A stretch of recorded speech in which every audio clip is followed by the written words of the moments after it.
গীতা যেমন শ্রী ভগবান বলেছেন, তেমনি ঠাকুর অন্যান্য অনেক কথা বলেছেন, কিন্তু তার জীবনে একটা বই তিনি শুধু বলেননি, তিনি নিজে হাতে লিখেছেন।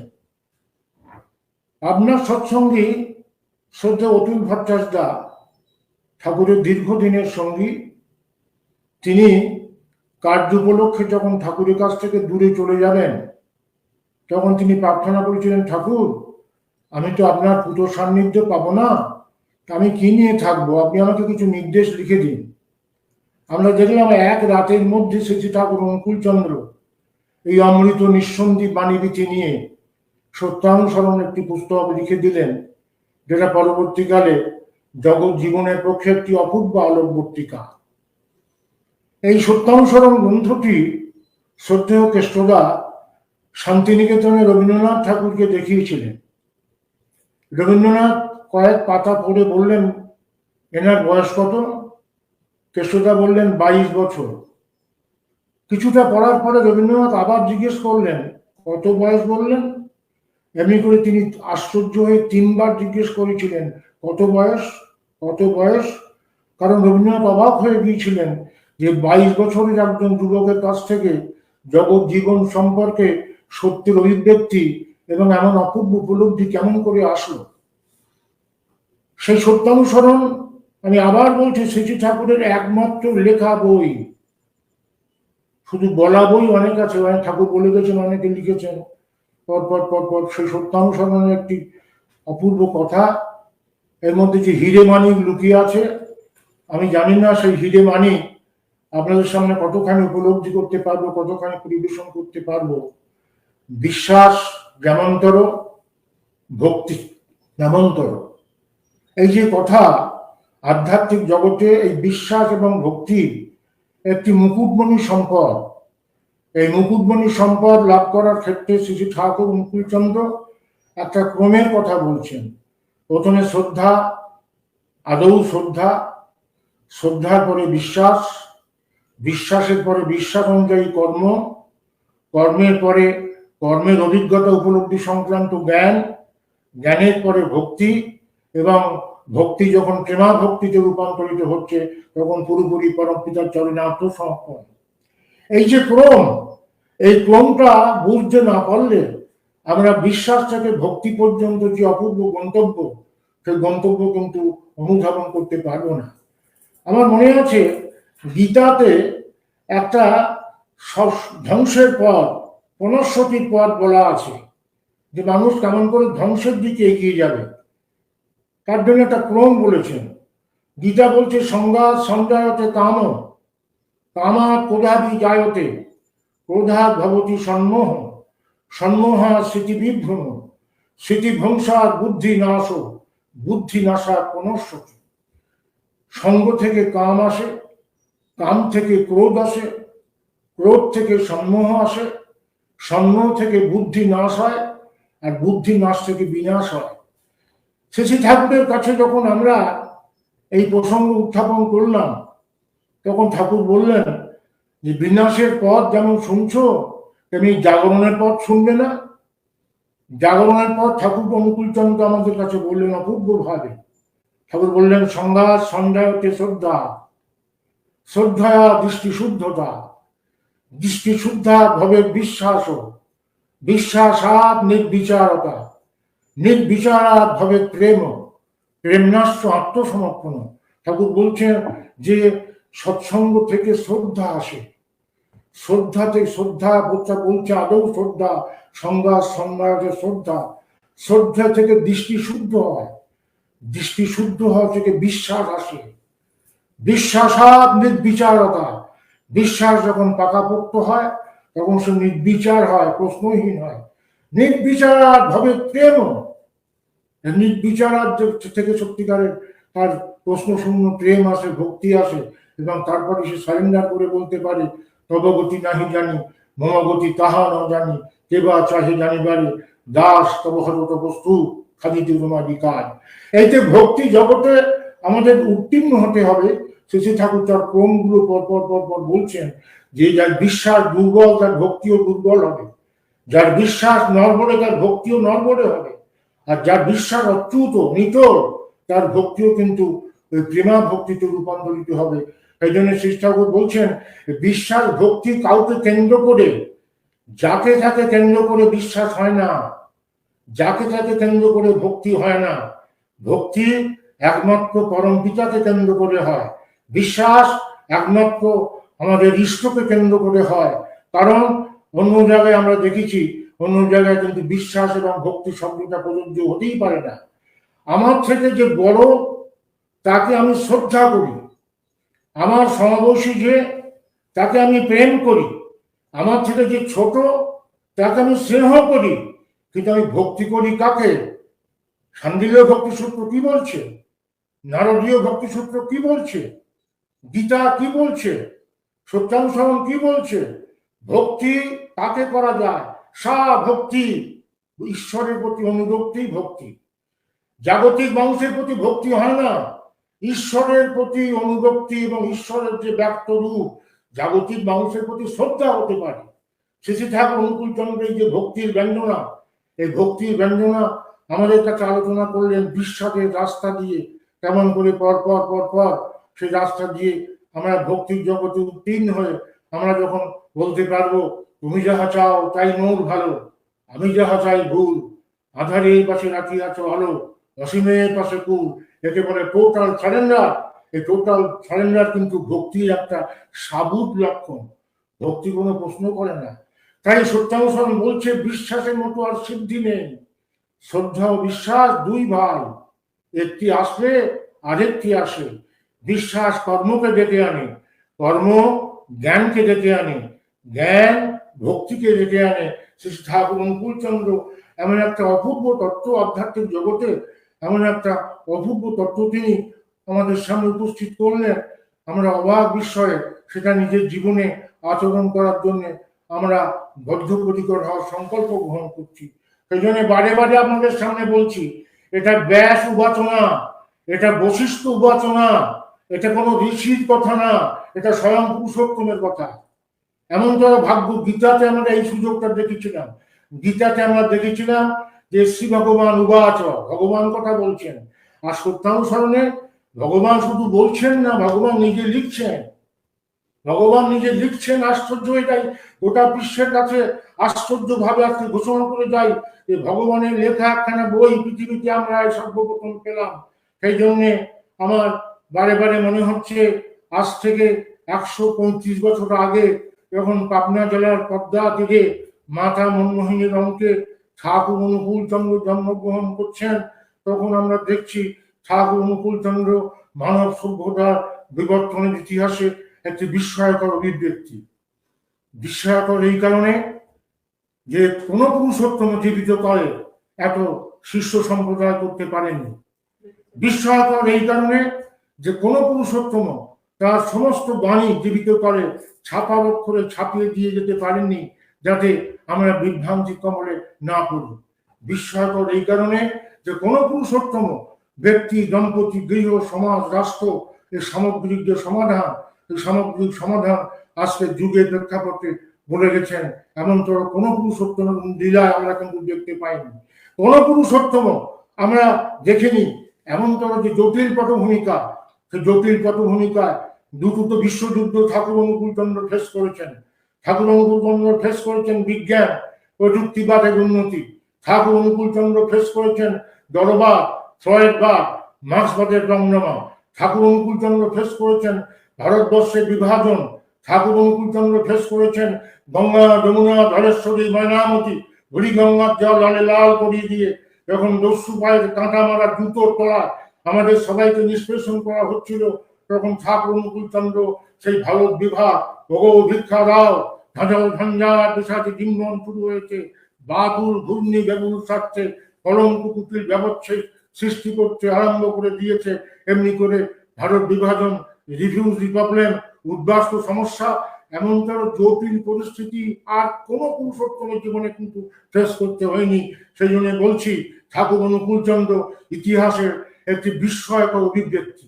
আজ থেকে 135 বছর আগে যখন ঠাকুর অনুকূলচন্দ্র জন্মগ্রহণ করছেন, তখন সত্যিবৃন্দকে আমি ভাবতে অনুরোধ করি, বাংলাদেশের মানচিত্রটা কেমন ছিল। তখনকার বাংলাদেশের মানচিত্রটা কি, সেই মানচিত্রটা অনুভব করলে ঠাকুরকে বোঝা যাবে। আমরা দেখছি পাবনার উল্টো ওপরে ওপাশে সিরাজেতে রবীন্দ্রনাথ ঠাকুর এসছেন, রবীন্দ্রনাথকে নিয়ে চর্চা চলছে। আমরা দেখছি এপাশে পত্রিকারের আমাদের সামনে আমাদের যে পাবনা, হিমায়তপুর এবং তারপরে যে কুষ্টিয়া, সে কুষ্টিয়াতে লালন ফকির তার লীলা মাধুর্য নিয়ে আছেন, সবাই লালন চর্চা করছে। এপাশে ফরিদপুরের আধ্যাত্মিক জগতের মধ্যাহ্ন গগনে বিরাজ করছেন প্রভু জগৎবন্ধু। ওপাশে আমরা কি দেখছি, বরিশাল অশ্বিনী মাস্টারমশাই, তিনি যুবকদের নিয়ে জাতীয় জাগরণ করছেন। এদেশ এদেশ আমার এদেশ, এই মাটিতে জন্মেছি মা, জীবন মরণ তোমার চরণ, তোমায় স্মরণ করেছি মা, জাতীয় জাগরণ। এই পাশে পাগলা কানাই, এ পাশে কাঙাল হরিনাথ, এমনতর মানচিত্রে সব থেকে বায়ক কনিষ্ঠ ঠাকুর অনুকূলচন্দ্র। কিন্তু কি দেখলাম, ধীরে ধীরে হিমায়তপুর পেরিয়ে, পাবনা পেরিয়ে, উত্তরবঙ্গ পেরিয়ে, পশ্চিমবঙ্গ পেরিয়ে, ভারতবর্ষ পেরিয়ে ঠাকুর অনুকূলচন্দ্র বিশ্বের আঙিনায় স্থান করে নিয়েছেন। কেমন করে হয়, কেমন করে তিনি ফুটে উঠলেন? এই ফুটে ওঠার যে রহস্য, তার প্রত্যেকটি বাণী, তার প্রত্যেকটি জীবন মর্ম, সেগুলো যদি আমরা তিল তিল করে অনুধাবন করি, তাহলে কিন্তু এই ফুটে ওঠার রহস্য আমরা কিন্তু অনুধাবন করতে পারবো। যে মুহূর্তে আমি আমার মেয়ের বাড়িতে বসে ঠাকুরের কথা বলছি, সেই মুহূর্তে বিশ্বের অন্তত 1 কোটি জায়গায় ঠাকুর অনুকূলচন্দ্রের নাম হচ্ছে। কেন হয়, কেমন করে তিনি ফুটে উঠলেন? আজকে সেই রহস্যটা কিন্তু আমাদের কাছে উন্মোচন করতে হবে, এবং উন্মোচন করার মধ্যে দিয়ে ঠাকুরের দিব্য জীবন, ঠাকুরের বাণী, ঠাকুরের জীবনের প্রত্যেকটি চর্যার প্রত্যেকটি মুহূর্ত আমরা কিন্তু সম্যকভাবে উপলব্ধি করতে পারবো। আমার আজ বারে বারে মনে হচ্ছে যে এই বিশ্বাস ভক্তির জগতে ঠাকুর তেমন করে আমাদের সত্যিকারের যে নিটোল বিশ্বাস, সেই নিটোল বিশ্বাসে বারে বারে বলেছেন ঈশ্বরকে যে স্বার্থ করে, সত্যিকারের ইষ্টকে যে স্বার্থ করে, এবং ইষ্টকে স্বার্থ করার মধ্যে যে ঈশ্বর ছাড়া যে আর কাউকে মুখ্য করে না, ঠাকুর বলছেন you are for the lord, not for others, you are for the lord, so for others. ইষ্টের জন্য তুমি সবাইকে ভালোবাসবে, ইষ্টকে ছেড়ে তুমি কাউকে ভালোবাসতে দিও না।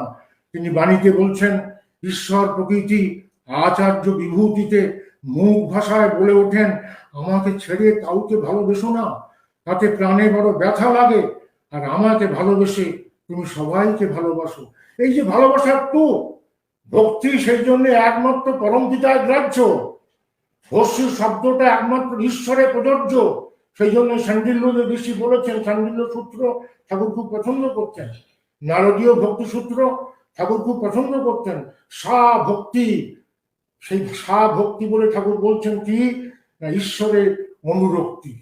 ঈশ্বরের অনুরক্তির মধ্যে যে আমার মনে আছে, সেই জন্য জাগতিক যাকে তাকে কিন্তু বিশ্বাস করা যায় না, যাকে তাকে ভক্তি করা যায় না। আমার মনে আছে একজন ভক্ত অত্যন্ত বিশ্বাসী, সে একজন জাগতিক গুরু করেছে। সে সব সময় বলে ভগবান যা করেন মঙ্গলের জন্য, ভগবান যা করেন মঙ্গলের জন্য। গুরুর সঙ্গে সে বেড়াতে বেরিয়েছে। এখন যখন বেড়াতে বেরিয়েছে, রাস্তায় কোনোভাবে গুরুর পায়ে লেগেছে, বুড়ো আঙুলটা কেটে গেছে, রক্ত পড়ছে। গুরুদেব তখন বলছেন আমার বুড়ো আঙুলটা কেটে গেল, রক্ত পড়ছে। তখনও শিষ্য বলছে ভগবান যা করেন মঙ্গলের জন্য। বিশ্বাসের দৃঢ়তা দেখুন। ঠাকুর বলতেন বিশ্বাস, নির্ভরতা এবং আত্মত্যাগ ভক্তির লক্ষণ, ঠাকুর বলেছেন কথা বলতে পারে। এইবার যখন গুরুদেব শুনলেন আমার পা কেটে গেছে, আর শিষ্য বলছে ভগবান যা করেন মঙ্গলের জন্য, তার মনে মনে খুব রাগ হলো। এবার রাগ হলো, চলতে চলতে একটা পাতকুয়োর মধ্যে তিনি শিষ্যকে ফেলে দিলেন রাগ করে। তুই আমার রক্ত আর তুই বলছিস ভালো হয়েছে? শিষ্যকে তিনি ফেলে দিলেন। শিষ্য সেই পাতকুয়ার মধ্যেও কিন্তু আমি বিষয়বস্তুর উপরে বলার চেষ্টা করছি, কারণ ঠাকুর অনুকূলচন্দ্র কাছে এসে আমরা এইটি শিখেছি যে বিষয়বস্তুর উপরে সুবিচার করা অত্যন্ত দরকার। সৎসঙ্গ জগতের বক্তারা এই বিষয়বস্তুর উপরে কিন্তু সুবিচার করে। সেই জন্য যখন ভক্তকে ফেলে দিলেন, ভক্তটি বলছে ভগবান যা করেন মঙ্গলের জন্য, ভগবান যা করেন মঙ্গলের জন্য। ফেলে দিয়ে গুরুদেব চলছেন। এমন সময় এক তান্ত্রিক দলের পাল্লায় পড়ে গুরুদেবকে ধরা হলো। গুরুদেবকে ধরে টান টান করে আনা হলো। গুরুদেবকে বলি দেওয়া হবে। যখন গুরুদেবকে বলি দেওয়ার জন্য শুয়ে দেওয়া হয়েছে মায়ের পাশে। তখন দেখছেন গুরুদেবের বুড়ো আঙুলের রক্ত। সঙ্গে সঙ্গে তান্ত্রিকরা বলছে দেহ তো মায়ের কাছে বলি দেওয়া যাবে না, এ দেহ তো খুব দেহ, এ দেহ তো বলি দেওয়া যাবে না, দেহটাকে ছেড়ে দিলেন, বলি দিলেন না। তখন গুরুদেব বুঝলেন সত্যি তোমার পা কেটে যাওয়াটা আশীর্বাদ, আমার যে পা কেটে যাওয়া সেটা যে আশীর্বাদ। আমার ভক্ত, আমার শিষ্য সাথে ঠিকই বলেছে। ছুটতে গেলেন, এখনো বেঁচে আছে তো, তার মধ্যে ফেলে দিয়েছিলাম শিষ্যকে, এখনো বেঁচে আছে তো।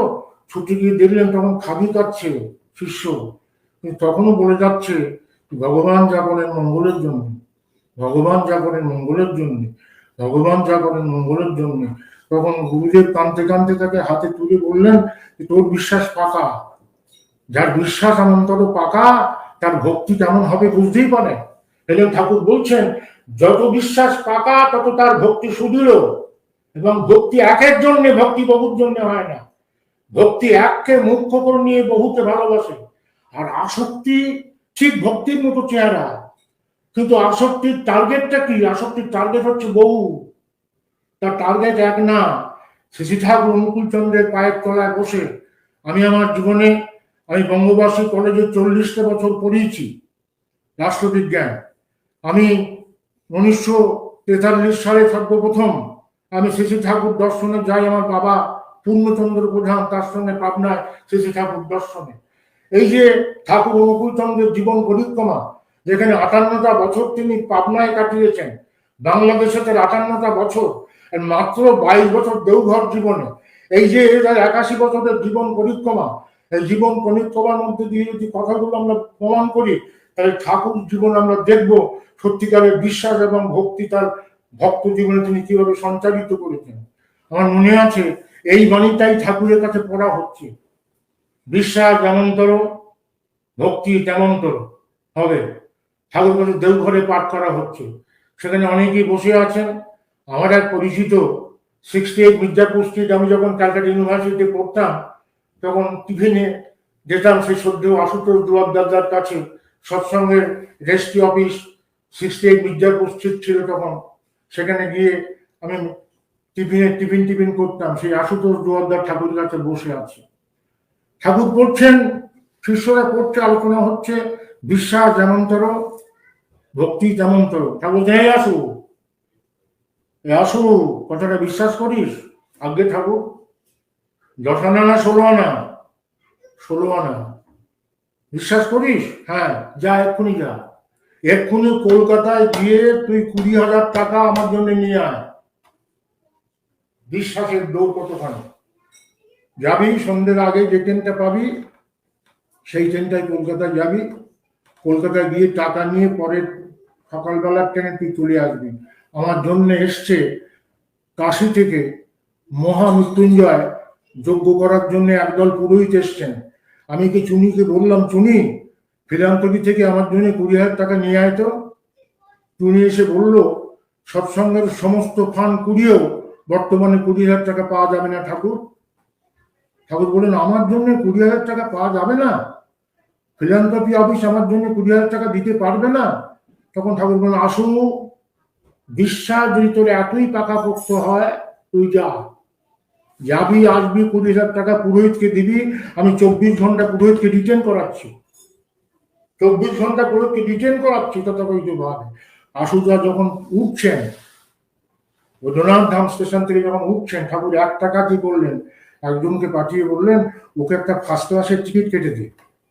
ফার্স্ট ক্লাস, লক্ষ্য করবেন ভাই সাহেব, সাধক আপনারা লক্ষ্য করবেন ঠাকুর অনুকূল চন্দ্রের প্রত্যেকটি ইশারার মধ্যে দিয়ে দিব্য জীবন এবং ভক্তিবাদের কি অপূর্ব চেহারা।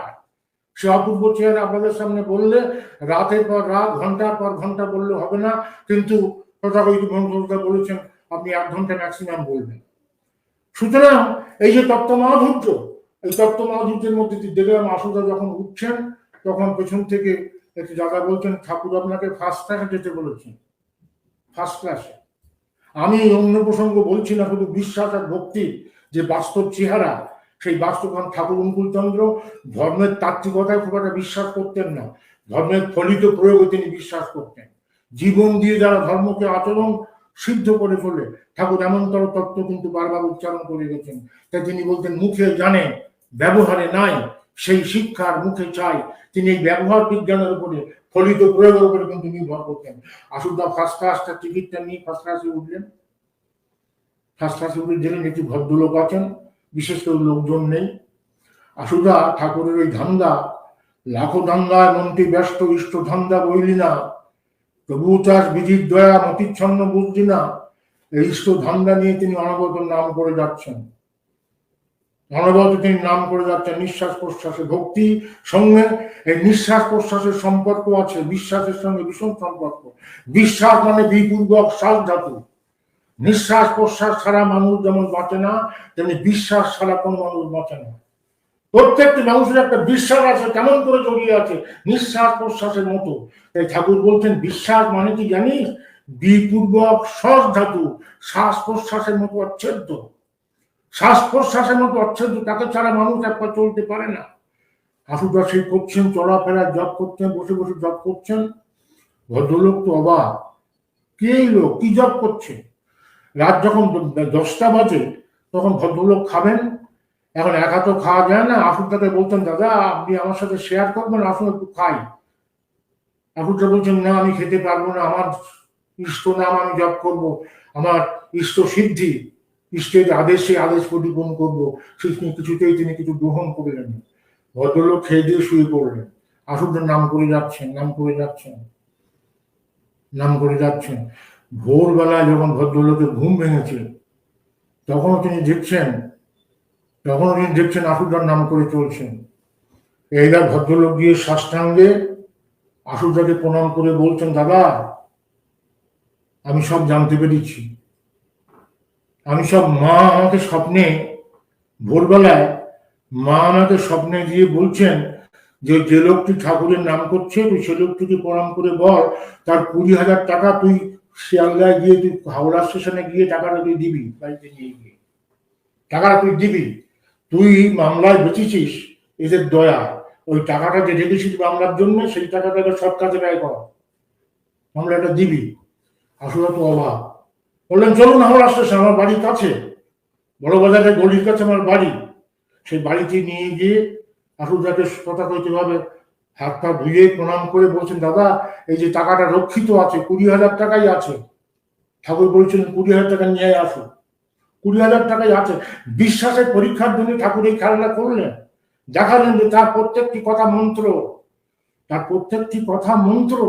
আমরা কি দেখছি? তারপর আসুদা বলছেন, আমি এই টাকা নিতে পারবো না, কারণ ঈশ্বরের দিতে গেলে ভাগ্য অর্জন করতে হয় ঈশ্বরের কাছে। ঠাকুরের যদি, আপনি এখনো দীক্ষা নেননি তো, আমি ঠাকুরের দীক্ষিত না হলে এই অর্থ আমি দিতে পারবো না। তখন ভদ্রলোক হাসতে হাসতে বলছেন, মা আমাকে সে কথাটাও বলে দিয়েছেন। মা বলেছেন, তোকে দীক্ষা নিতে বলবি, তুই দীক্ষা নিবি, সদ্দীক্ষা, সদ্দীক্ষা তুই এক্ষুনি নে।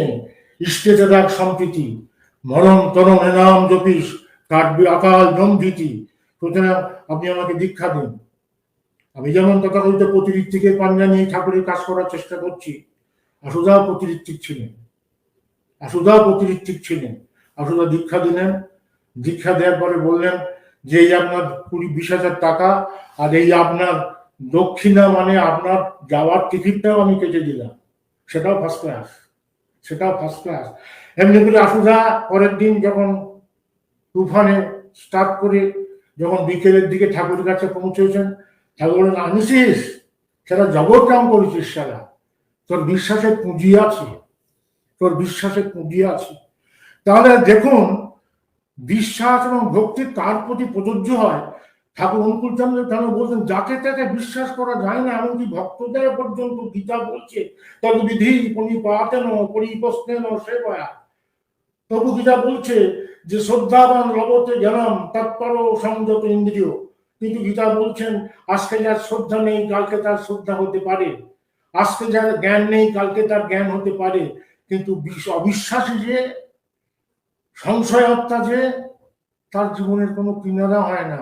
সংশয় আত্মা কাউকে বিশ্বাস করতে পারে না। আমার মনে আছে, অত বড় ভক্ত অর্জুন মিশ্র, অর্জুন মিশ্র অত বড় ভক্ত অর্জুন মিশ্র তথাকথিত ভাবে পুজো করতে বসে, সকালে পুজো করতে বসে দেখছেন শাস্ত্রে লেখা আছে যে যোগক্ষেমম বহাম্যহম, যে আমাকে ভজনা করে, যে আমাকে বিশ্বাস করে, যে আমাকে পূজা করে, তার আমি যোগ দেই এবং ক্ষেম দেই। যোগ মানে আধ্যাত্মিক সম্পদ, আর ক্ষেম মানে জাগতিক সম্পদ, সব আমি বহন করি, বহাম্যহম। ভক্ত এই কথার উপরে মাতব্বরি করতে লাগলেন। ভক্ত কি করতে লাগলেন? ভক্ত বললেন, ঈশ্বর কেন বহন করবে? ভক্ত ভেবেছিলেন অত্যন্ত সৌজন্যবোধ থেকে, ঈশ্বর বহন করতে পারেন না, ঈশ্বর দিতে পারেন ম্যাক্সিমাম, কিন্তু বহাম্যহম কথাটা কেন লেখা হলো? বহাম্যহম তিনি কালি নিয়ে, কলম নিয়ে শাস্ত্র কেটে দিলেন। তিনি যোগক্ষেমম বহাম্যহমটা কেটে দিয়ে লিখলেন যোগক্ষেম দদাম্যহম। ঈশ্বর আমাকে যোগ এবং ক্ষেম তিনি দান করবেন, তিনি কেন বহন করবেন? এতখানি তিনি কেন খাটবেন? সুতরাং তার বিশ্বাসের গোড়ায় দেখলেন কেমন একটা সামান্য একটুখানি অস্থিরতা, সামান্য একটুখানি সন্দেহ, তো তিনি কেটে দিলেন বহাম্যহম তথাকথিত ভাবে।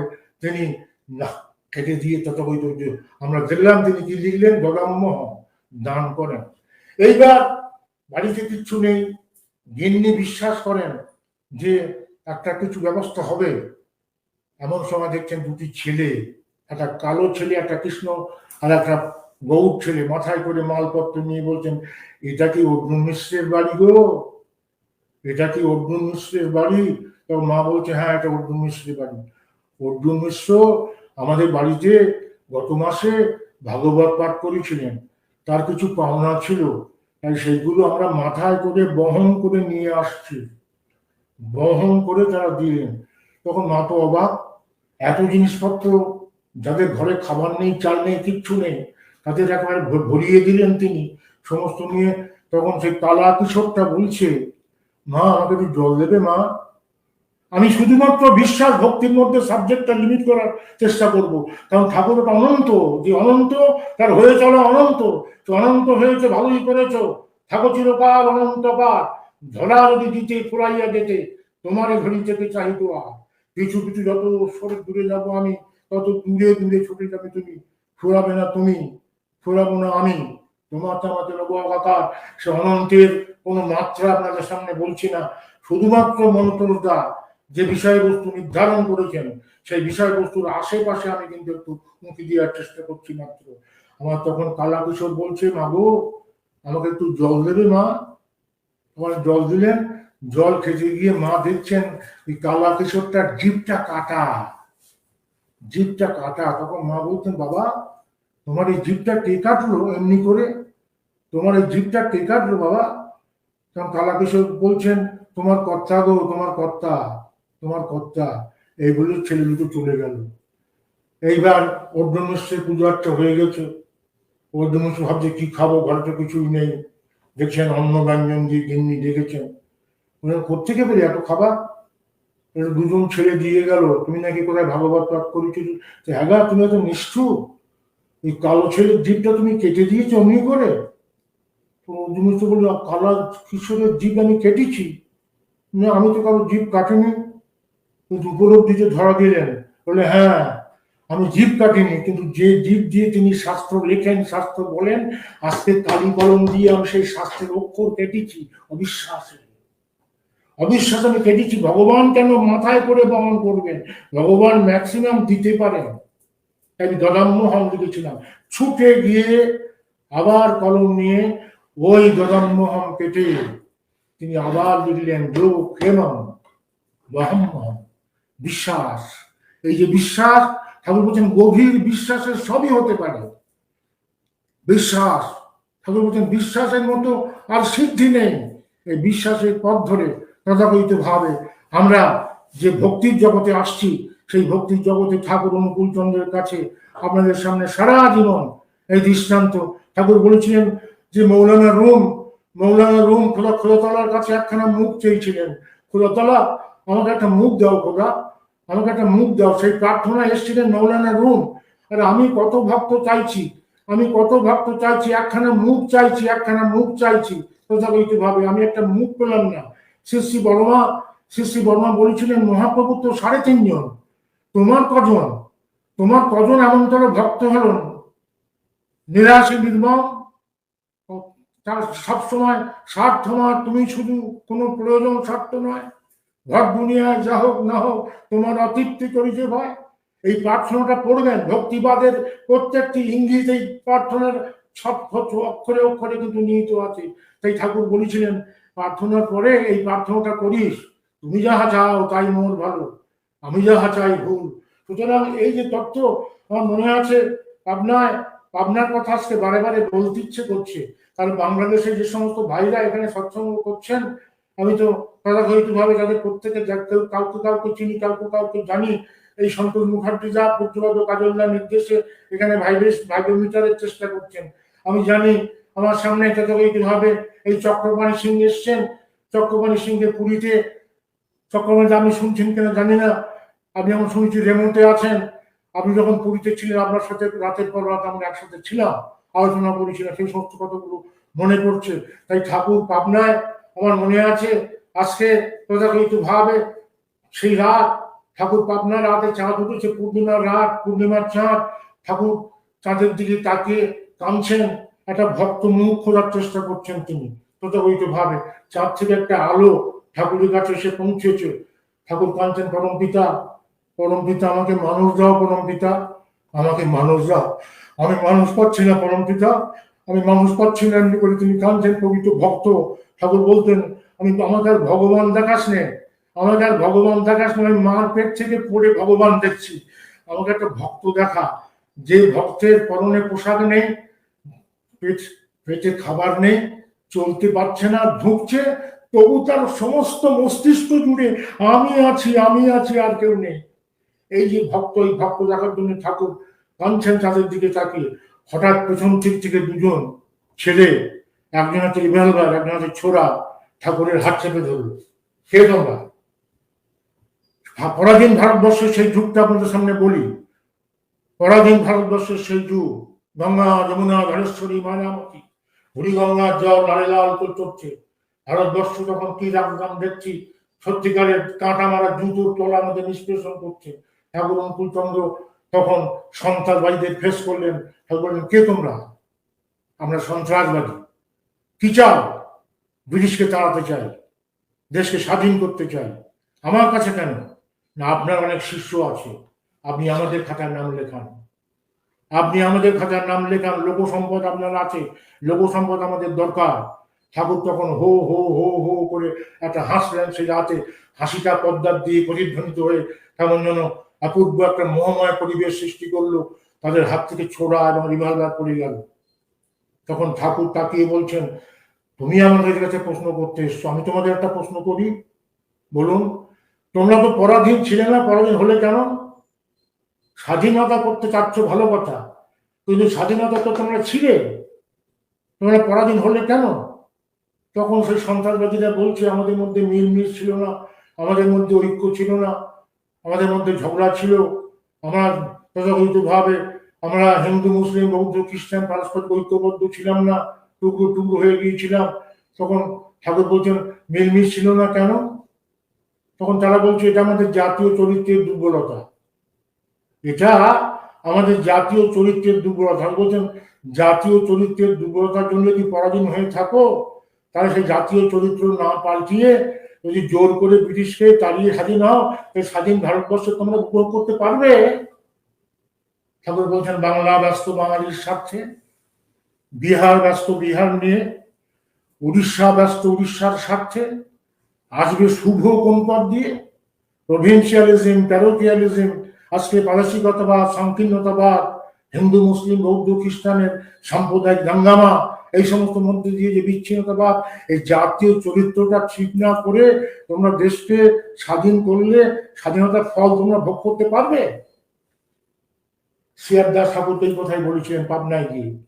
সিআর দাস বলেছিলেন, ঠাকুর আপনার কাছে থাকতে চাই, পাবনায় থাকতে চাই, কিন্তু একটা মানুষ নেই যে মানুষের উপরে দায়িত্ব দিয়ে আমি আপনার কাছে কিছুদিন থাকবো। তখন ঠাকুর বলেছিলেন, দাসদা, মানুষ করতে পারছেন না, স্বাধীন ভারতবর্ষ স্বাধীন করবেন, স্বাধীন ভারতবর্ষ চালাবে কারা? নেতাজি বলেছিলেন, দেশ সেবা তো অনেকভাবে করা যায়, দেশ সেবা কোত্থেকে শুরু করা যায়, কোত্থেকে শুরু করব? ঠাকুর অনুকূলচন্দ্র বলেছিলেন, শুরু করার প্রথম রাস্তা কি জানিস? প্রথম রাস্তা গুড ব্রিডিং, বিবাহ সংস্কার, মানুষ জন্মানো, মানুষ সৃষ্টি করা, সারা জীবন সেই মানুষ সৃষ্টি করার জন্য তিনি স্বপ্ন দেখেছেন। তিনি মায়েদের জন্য বলতেন, উমা শুনবে কি, কথা রাখবে কি, আবার বলি শুনবে কি, নিজ পরিবারের মেয়ে পুরুষের কুলপঞ্জি রাখবে কি, তোমার ঘরের কোন মেয়ে কোন তিরিশে বিয়ে দিয়ে সন্ততি তার কেমন হয় খতিয়ে নিয়ে দেখবে কি, নিছক বেকুব যদিও আমি, আমার কথা শুনবে কি, সূর্যে নিয়ে ভবিষ্যৎটা ভালো উচ্ছল করবে কি। ঠাকুর অনুকূলচন্দ্র এমনি করে নেতাজিকে শুরু করে সিয়ার দাস থেকে শুরু করে তৎকালে যারা যারা গেছেন ঠাকুরের কাছে, সেনাপতি থেকে শুরু করে ঠাকুর অনুকূলচন্দ্র ভারতবর্ষের এই যে সামগ্রিক যে সমাধান, সামগ্রিক সমাধানের জন্য এই কথা বলেছেন। নেতাজি বললেন, ঠাকুর আমি এটা ভেবেছি, কিন্তু আমি বিবেকানন্দের লাইনে ভেবেছিলাম শিক্ষা দিয়ে মানুষ হবে। আমি তো আপনাদের কথা ভাবিনি, আমি এডুকেশন পর্যন্ত ভেবেছি, এডুকেশন দিয়ে মানুষ ঠাকুর বলছেন এডুকেশন সব হয় না সুভাষ, এডুকেশন মানুষ জন্মায়, মানুষ তৈরি করা যায় না। ঠাকুর অনুকূলচন্দ্র স্বপ্ন দেখেছেন, সেজন্য ঠাকুর অনুকূলচন্দ্র আমাদের কাছে প্রার্থনা করেছেন। আজকে ঠাকুরের এই যে বিরাট আসন, এই যে ভক্তির কথা আপনাদের সামনে বললাম, এই যে ভক্তের তার প্রার্থনা ভক্তের জন্য তিনি চেয়েছিলেন, বড় মাকে বলেছেন আমি একজনও পেলাম না। 3.5 জন মহাপ্রভু ছিল, রায় রামানন্দ, স্বরূপ দামোদর, সিকি মাইতি আর সিকি মাইতির বোন মাধবী দাসী। তখন বড় মা শুনে বললেন, তোমার কজন? আজকে ভালো লাগে, মনোযোগটাকে কৃতজ্ঞতা জানাবো যে সৎসঙ্গটাকে যেটা সব থেকে বড় প্রয়োজন, সেই প্রকৃত ভক্ত, সেই প্রকৃত ভক্তির মধ্যে দিয়ে তারা ঠাকুরকে বহন করবে। আজকে যখন আমি হাওদা ম্যান্দা কথা মনে পড়ছে, আমেরিকা যুক্তরাষ্ট্রে বসে মনে পড়ছে আজকে স্পেন্সারের কথা, মনে পড়ছে আজকে তথাকথিত ভাবে রুটম্যানের কথা, মনে পড়ছে বব কামিং এর কথা, মনে পড়ছে আন্দ্রে বোধহয় এখনো বেঁচে আছে, আন্দ্রে ভাই, তার বক্তৃতা আমি দেওঘরে আমি দুবাসীর কাজ করতাম, তার বক্তৃতা বাংলায় অনুবাদ করতাম। আন্দ্রে যদি থাকে, আন্দ্রের কানে আওয়াজ যাবে। সুতরাং এর মধ্যে দিয়ে এসেছে ঠাকুর অনুকূলচন্দ্র দেখেছেন, ফুটে উঠেছেন সেই প্রেমের মধ্যে দিয়ে, ভালোবাসার মধ্যে দিয়ে তিনি আজকে হিমায়তপুর থেকে আমেরিকা চলে এসছেন। লাভ, তিনি বলছেন, love is the only cement firm enough to forge a formidable link between ideal individual and environment. I love because I love. Love is the ambrosia of heaven.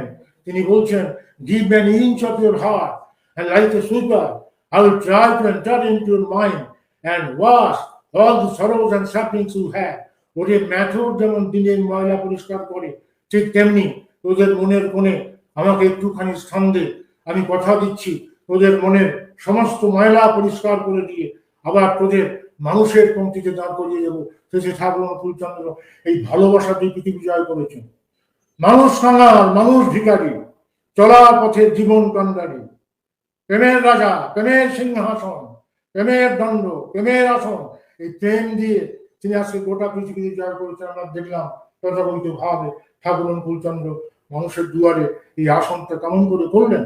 আমার মনে আছে 1969 পশ্চিম বাংলার তখন অর্থমন্ত্রী শঙ্কর দাস বন্দ্যোপাধ্যায়, হাইকোর্টের নাম করা ব্যারিস্টার, ঠাকুর সম্বন্ধে সুনাম দুর্নাম অনেক কথাই শুনেছেন, কোনো কথা বিশ্বাস না করে তিনি দেওঘরে গেছেন ঠাকুর অনুকূলচন্দ্রকে বাস্তবে যাচাই করে দেওয়ার জন্য। গিয়ে দেখছেন আনন্দবাজার কমন কিচেন, হাজার হাজার লোক বসে খাচ্ছে, হিন্দু, মুসলিম, বৌদ্ধ, খ্রিস্টান, ব্রাহ্মণ, ক্ষত্রিয়, বৈশ্য, শূদ্র, বিভাজন নেই। মানুষ যেমন চৌবাচ্চা থেকে জল তোলে, তেমনি বালতি করে ডাল তোলা হচ্ছে, হাজার হাজার মানুষ খাচ্ছে, কারো গেরুয়া পোশাক নেই, সব ভদ্রলোক, সবাই সংসার। ঠাকুর বলছেন, শ্রমের দ্বারা যা পাওয়া যায় তাই আশ্রম। আশ্রমের নতুন সংজ্ঞা, কোনো গেরুয়া পট্টবাস নেই, কোনো তিলক কাঞ্চন নেই, দিয়ে হাসপাতাল, লাইব্রেরি, এই সমস্ত বিচিত্র বর্ণাঢ্য আয়োজন দেখে আস্তে আস্তে শঙ্করদাস বাবুজি ঠাকুরকে প্রণাম করতে গেলেন। আজ একটু খতিয়ান করবো আপনাদের কাছে, যে একটা মানুষ কেমন করে তথাকথিত ভাবে 135 বছরের মধ্যে এমনতর তার যে তথাকথিত ভাবে তাদের জায়গা, সেই জায়গায় তিনি করে নিয়েছেন। তখন শঙ্করদাস বন্দ্যোপাধ্যায় প্রণাম করে বলছেন, ঠাকুর আপনার কাছে আমার একটা প্রশ্ন আছে। কি প্রশ্ন? আমি আপনার আশ্রম ঘুরে দেখলাম, বর্ণাঢ্য আয়োজন, what is your income? What is your income? Manoj da, আমি বঙ্গবাসী কলেজে পলিটিক্যাল সায়েন্স 40টা বছর পড়িয়েছি, আমি অর্থনীতির এই সংজ্ঞা কোনোদিন শুনিনি। ঠাকুর যে সংজ্ঞাটা দিলেন, যখন ঠাকুরকে জিজ্ঞেস করা হচ্ছে হোয়াট ইজ ইউর ইনকাম, তখন ঠাকুর বলছেন man is my income, man is my income, আমি মানুষ আয় করি। তখন শঙ্করবাবুকে বলছেন হোয়াট ইজ ইউর এক্সপেন্ডিচার, কি আপনার ব্যয়?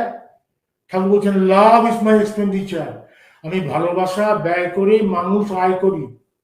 শুনেছেন অর্থনীতির এই সংজ্ঞা? আমি ভালোবাসা ব্যয় করে মানুষ আয় করি।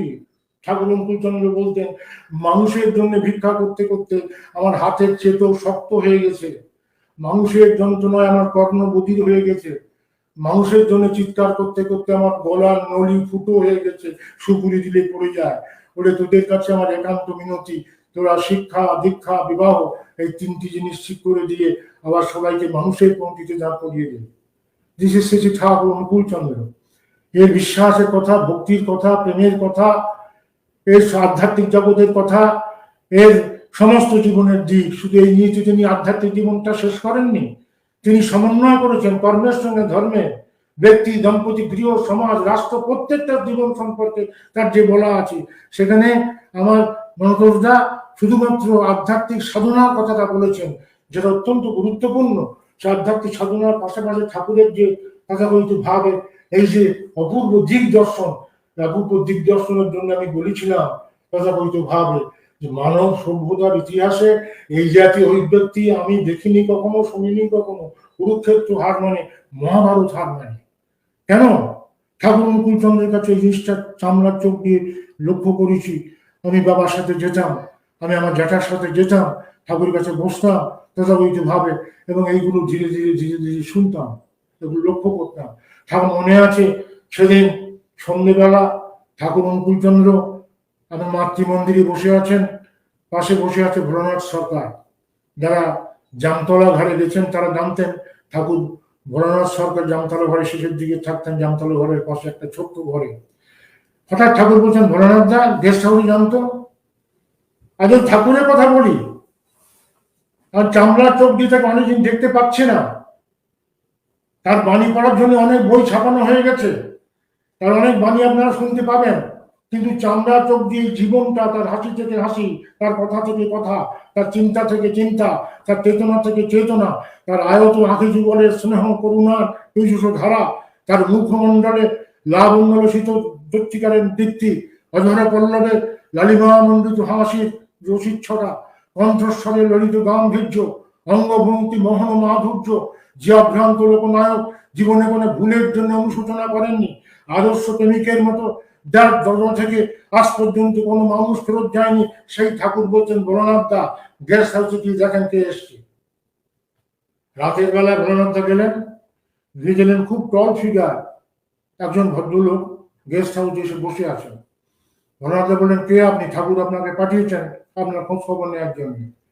তখন তিনি বলছেন আমার নাম রামাশঙ্কর, আমি পাটনায় রেল ডাকাতি করেছি, আমরাও সন্ত্রাসবাদী, আমরা এই সন্ত্রাসবাদী টাকা অর্জন করে দেশকে স্বাধীন করার চেষ্টা করছি। আমি রেল ডাকাতি করেছি বলে ব্রিটিশ গভর্নমেন্ট আমার মাথাটা ধরার জন্য হুলিয়া জারি করেছে। আমি কোথায় আশ্রয় নেব? আমি একবার ঠাকুর অনুকূলচন্দ্রের দীক্ষা নিয়েছিলাম জগদীশ শ্রীবাস্তবের কাছে। ভাবলাম আমার তার কোথাও জায়গা নেই, আমি পাবনায় যাই, ঠাকুরের কাছে আশ্রয় নেই। আমি আর কোথাও আশ্রয় না পেয়ে আমি পলিটিক্যাল অবস্থানরা আমি ঠাকুরের কাছে এসেছি, এখানে আশ্রয় চাই। ঠাকুর কাছে ভোলানাথ দা সব গিয়ে বললেন। ঠাকুর বললেন কালকে সকালে ওকে ইষ্টভীতি করে আমার কাছে আসতে বলুন। ইষ্টভীতি, কনসেপ্টটা ইষ্টভীতি কেন? কালকে সকালে ওকে ইষ্টভীতি করে আমার কাছে আসতে বলুন। পরের দিন ইষ্টভীতি করে রামাশঙ্কর এসছেন, ঠাকুরকে প্রণাম করছেন। এই সমস্ত বিপ্লব বলতে গেলে, দেওয়াল লিখন করতে গেলে দেওয়াল লিখন শেষ হবে না, পাতার পর দিকেও শেষ হবে না, কিন্তু ঠাকুর অনুকূলচন্দ্র নীরবে নিভৃতে এই বিপ্লবগুলো করে গেছেন। ইতিহাস স্মরণ করবে। হাওড়ানন্দাকে ঠাকুর বলেছিলেন ক্যাপসুল তৈরি কর, আমার সমস্ত বাণী ক্যাপসুল করে আন্ডারগ্রাউন্ডে রেখে দে, একদিন না একদিন শিব চক্রবর্তীর ছাওয়ার অনুকূল চক্রবর্তীর খোঁজ পড়বে, সভ্যতার মানুষ তখন দেখবে। সুতরাং হাওড়ানন্দা ঠাকুর বলেছিলেন জার্মানিতে পাঠা, ফ্রান্সে পাঠা, ইংল্যান্ডে পাঠা, আমেরিকায় পাঠা, ওই হলিউড অনুবাদ কর, পাঠা, একটা চারিদিকে হুল্লোড়, একটা মাতম সৃষ্টি কর, ভাবের মাতন, সে ভাবের মাতনের মধ্যে দিয়ে ধীরে ধীরে তথাকথিত আমি এখানে তথাকথিত ভাবে 2016-তে এসেছিলাম আমার মেয়ের কাছে, তখন আর্যের সাথে কথা বলেছিলাম, অনেক কথা হয়েছিল, আর 16 পরে আবার 7 বছর পরে 23 বছর 23 এসেছি, আবার কবে আসতে পারবো জানি না, কিন্তু আমার মনে আছে সেই ইউজি নেক্সট ম্যান যখন ঠাকুরকে বললেন, ঠাকুর আমি হাউজারম্যানের ওসানি টেক আপ পরে আপনাকে দেখতে এসেছি, এই মানুষটা এখন পৃথিবীতে আছে, রাষ্ট্রপতি রাধাকৃষ্ণ আমার বন্ধু, আমি আপনাকে দেখতে এসেছি ঠাকুর, আপনি আজকে আমেরিকায় চলুন ঠাকুর। কথাটা আমেরিকায় বসে বেশি করে মনে পড়ছে, আপনি আজকে আমেরিকায় চলুন ঠাকুর, আমেরিকা আজকে বড় দরকার আপনাকে।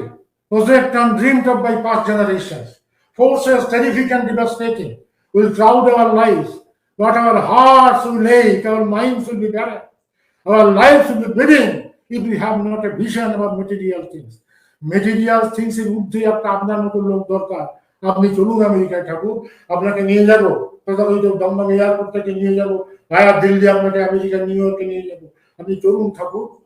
ঠাকুর বলছিলেন ইউজি নেক্সট ম্যান হারপার ব্রাদার্সের পাবলিশার বলেছিলেন, আমি তো আমেরিকায় যেতেই চাই, শরীর খারাপ, আমি কি করে যাব, আমি তোমাদের মধ্যে দিয়ে যেতে চাই, আমি তোমাদের মধ্যে দিয়ে যেতে চাই। আজকে যারা আপনারা আছেন তারা ঠাকুরকে গ্রহণ করছেন, তারা মহাভাগ্যবান, তারা বারে বারে মনে করছে সেই পলিটিক্যাল অবস্থানটা যখন স্থগিতি করে সকালবেলায় ঠাকুরের কাছে গেছেন, ঠাকুর বলেন, দাদা আপনি আমার দীক্ষা নিয়েছেন, হ্যাঁ, আপনি আমাকে ভালোবাসেন, হ্যাঁ, স্থগিতি করেছেন, হ্যাঁ, অন্তত একবার আমাকে মেনেছেন, অন্তত জীবনে একটা দিন একটা মুহূর্ত আমাকে মেনেছেন, আমি যা বলি শুনবেন, আমি যা বলি শুনবেন, হ্যাঁ, যান পাবনা কোর্টে গিয়ে সারেন্ডার করুন, পাবনা থানায় গিয়ে সারেন্ডার করুন। ঠাকুর অনুকূল চন্দ্রের ইতিহাস, এই ইতিহাস বারে বারে আজকে কত বলবো, ঘন্টার পর ঘন্টা বলবো শেষ হবে না, আমি সময় তোমায় জানিয়ে আমাকে মাইন্ড করবেন, আমি 12:30 পর্যন্ত হবে, অন্তত 12টায় আমি স্টপ করতে চাই, 12টায় স্টপ করবো, 12টা আমার ইঙ্গিত দেওয়া হবে। সুতরাং আমি সেই কথা যা বলছি, বললেন দাদা আপনি পাবনা থানায় গিয়ে আপনি সারেন্ডার করুন। রামাশঙ্কর সারেন্ডার করছেন, আপনারা যাকে ধরতে চাইছেন আমি এসছি, আমাকে সারেন্ডার, আমাকে অ্যারেস্ট করুন। আর ঠাকুর কি করলেন, ভ্রণদাকে বললেন, ভ্রণদা এটা পাবনা থেকে এই কেস যাবে ঢাকা, ঢাকা থেকে এই কেস যাবে পাটনা, আপনি পাটনায় যান, পাটনায় গিয়ে আপনি এই কেসের তদারকি করুন। শুনুন আজকে ঠাকুর অনুকূল চন্দ্রের নীরব বিপ্লব, এ ভায়োলেন্ট রিভলিউশন না। ঠাকুর অনুকূল চন্দ্র বলতেন, আমার বিপ্লব ক্ষয়ের জয়গানে নয়, বৃদ্ধির উদাত্ত সুরে, মরণের আলিঙ্গনে নয়, জীবনের তাপস অভিনন্দনে। ক্ষয়ের জয় বলতেন বারে বারে, কাউকে ছোট করে নয়, সবাইকে বড় করে, ধনিক দরিদ্রের মধ্যে বিরোধ সৃষ্টি করে নয়, ধনিককে দরিদ্রের প্রতি সহানুভূতি সম্পন্ন এবং দরিদ্রের দারিদ্র্যবাদী নিরাকরণ করে। সেই ঠাকুর বলছেন, যান পাটনা। ভোলানাথদা গেলেন। আজকে ভোলানাথদার কথা যদি বলতে পারি তথাকথিত ভাবে দু একটা কথা বলার চেষ্টা করবো। এই যে দেখেছি চামড়ার চোখ দিয়ে, আমার জীবনে সৌভাগ্য হয়েছে এই সমস্ত ভক্ত মন্ডলের সাথে সঙ্গ করা, আলাপ করা, ঠাকুরকে আমার নিজের হাতের লেখা কবিতা শোনানো, ঠাকুর খুশি হয়ে তথাকথিত আশীর্বাদ করেছিলেন। আমাকে পিএইচডি হতে বলেছিলেন, আমি পিএইচডি হয়নি, কিন্তু আমার মেয়ে জামাই সব পিএইচডি হয়েছে।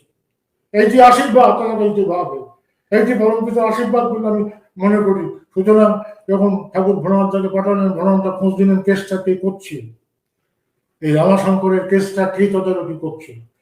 শুনলেন একজন ব্রিটিশ অফিসার। ভ্রণদা গেলেন একদিন সন্ধ্যেবেলা অ্যাপয়েন্টমেন্ট নিয়ে, গিয়ে দেখলেন ব্রিটিশ অফিসার মদ খেয়ে চুর। ভ্রণদা গিয়ে ঠাকুরের কথা বলতে লাগলেন, বিকামিং, বাঁচা বাড়ার এসব কথা বলছেন, যাজন করছেন। হঠাৎ সেই অফিসার বলছেন, what nonsense you are speaking in front of you, don't you know? তুমি কি জানো কার সামনে ননসেন্সের মতো বক বক করছো? আর ভোলানাথদা বলছেন, জানি, একজন ব্রিটিশ অফিসারের সামনে করছি, এও জানি আমার মাথা বিন্দু মাত্র খারাপ হয়নি। কি বলতে চাও? ব্রিটিশ চরিত্রে একটা বড় লক্ষণ, তারা দোষ দেখালে তার দোষটা দেখতে জানে। কি বলতে চাও?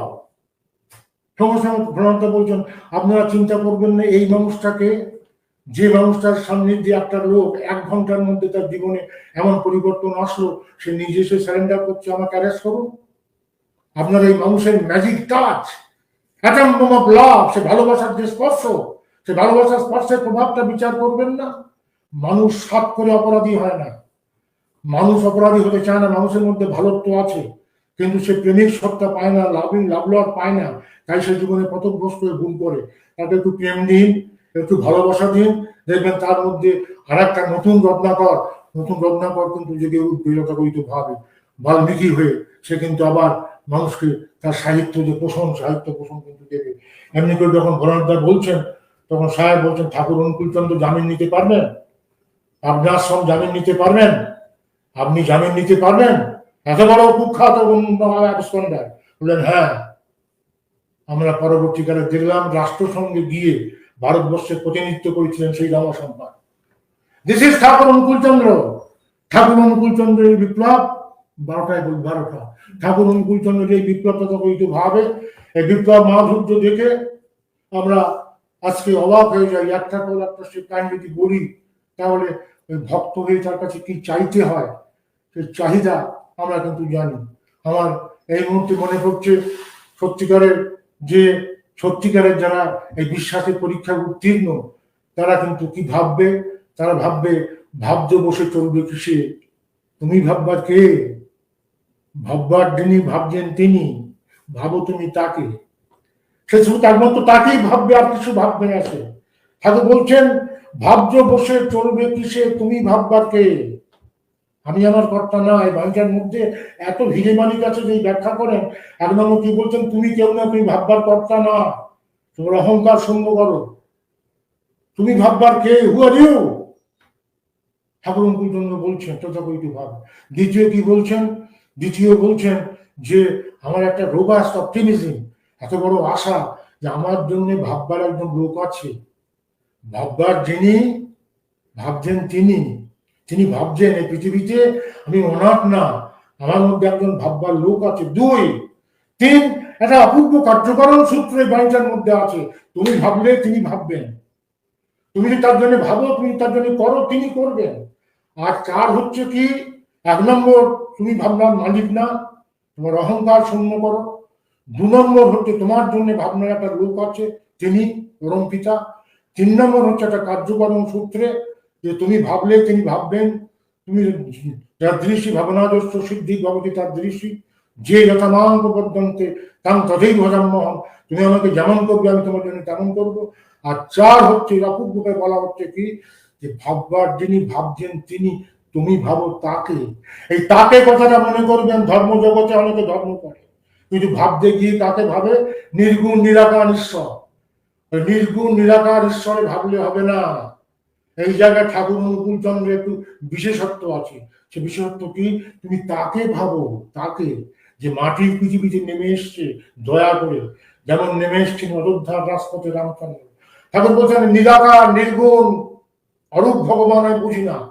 যে ভগবান মানুষের দুঃখে নামেন, আমি সেই ভগবান বুঝি। অযোধ্যার রাজপথে এসেছিলেন রামচন্দ্র রূপে, দ্বারকার সিংহাসনে এসেছিলেন শ্রীকৃষ্ণ রূপে, সারনাথের সুপ্রভাত মূলে এসেছিলেন বুদ্ধদেব রূপে, জেরুজালেমের জলপাই বনে এসেছিলেন যীশু খ্রিস্ট রূপে, আরবে মরু প্রান্তরে এসেছিলেন হযরত মুহাম্মদ রূপে, আমরা দেখলাম নদিয়ার রাজপথে এসেছিলেন গৌরাঙ্গ সুন্দর রূপে, আমরা দেখছিলাম দক্ষিণেশ্বরের দেবদেউলে শ্রী ঠাকুর অনুকূলচন্দ্র ধাম শ্রীরামকৃষ্ণ রূপে, এবং পাবনার পদ্মা তীরে শ্রী ঠাকুর অনুকূলচন্দ্র রূপে। এই তাকে বলতে সেই মেটেরিয়াল এম্বডিমেন্ট, সেই পুরুষোত্তমের কাছে ভক্তি একমাত্র গ্রাহ্য। মনোতোষ দা, ভক্তি একমাত্র গ্রাহ্য সেই পুরুষোত্তমে। এই জন্য বলছেন ঈশ্বরের অনুরক্তি, ঈশ্বর অনুরক্তির মধ্যে দিয়ে আমরা কিন্তু ভক্তি অর্জন করতে পারি। ভক্তি আমাদের জীবনে সত্যিকারে সে সুফল প্রসূ হয়, সেই ভক্তি ভজনে আনে। সুতরাং ভক্তিকে নিছক কান্না ভাববেন না, ভক্তিকে গঙ্গা পানি ভাববেন না, চোখ দিয়ে পানি বই। ঠাকুর বলছেন অশ্রু পুলক শ্বেত কম্পন, ওগুলো ভক্তির লক্ষণ না হতে পারে। ভক্তির মধ্যে ভজনা আছে, ভজনে মানে করা, ভজ ধাতু কর্ম। ঠাকুর বলছেন কর্ম নয় চিন্তা সব, পাথর পেছল নরক পথ।